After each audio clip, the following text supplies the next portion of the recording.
السلام عليكم شبابنا طيبة، شلونكم؟ شو اخباركم؟ ان شاء الله الكل بخير. رجعت وياكم بفيديو جديد، بهذا الفيديو عن صرف رواتب الموظفين بتاريخ 20/11/2022.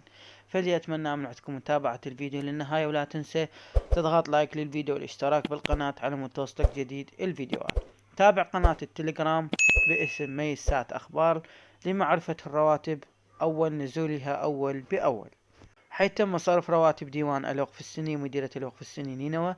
تم صرف رواتب وزارة الصناعة والمعادن معمل النسيج والقطن الطبي الموصل. تم صرف رواتب مديرية ماء محافظة النجف.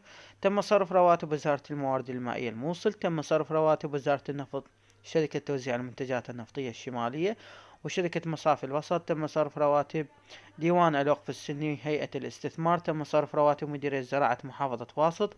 تم صرف رواتب وزارة النفط شركة مصافي الجنوب.